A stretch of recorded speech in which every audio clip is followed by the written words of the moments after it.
James, what does it feel like coming back to Maranello and being part of the team again after an 8 years absence?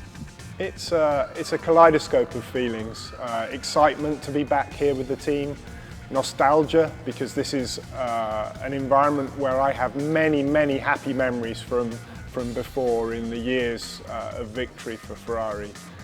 There's a lot of pleasure too at seeing old faces and friends with whom I worked 8 years ago, and seeing people who were junior members like me 8 years ago who've grown up now with the team and are holding senior positions here in the team now. But most of all, just a determination to play my part in a return to proper competitiveness for this team and to see many years of victories ahead of us. Did you find things have changed, or is the atmosphere what you remembered? Things always change in Formula One teams. It's part of the nature of the sport that it doesn't stand still, and it's one of the things that makes it such an enjoyable place to work. Nothing stays still for very long. So coming back here after a long absence, of course, many things have changed. The team is much bigger, there's more equipment, it's more complicated, but the essential character of the place, the atmosphere within the group, that's very similar to how it was before, and it's a pleasure to step back into it. Probably the most notable thing coming back in is that this entire group has a very distinct hunger, a hunger to get back on the top step of the podium and to stay there for many years. After the Korean and Japanese Grand Prix, how do you assess the performance of the car and the team? The Korean and the Japanese Grand Prix, they were a disappointment for us. It's always disappointing when we don't win, but the level of performance at those two tracks was below our expectation by some way.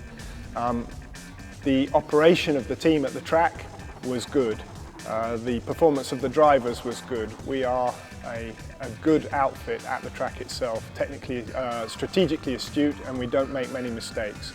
But the car performance wasn't strong enough, and that's something that we need to work on in the remaining 4 races.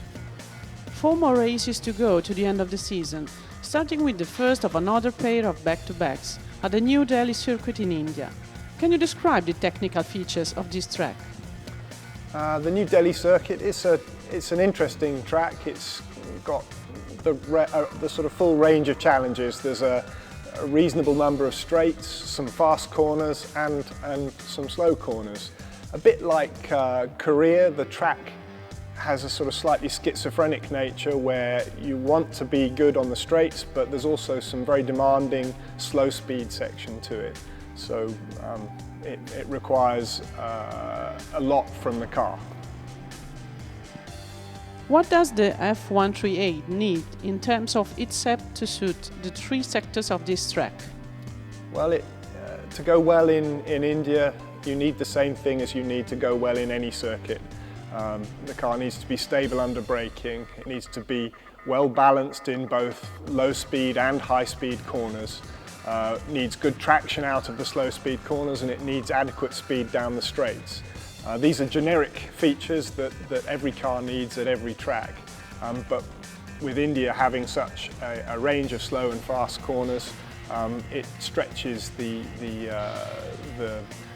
car to its limit in the same sort of way as tracks like Suzuka.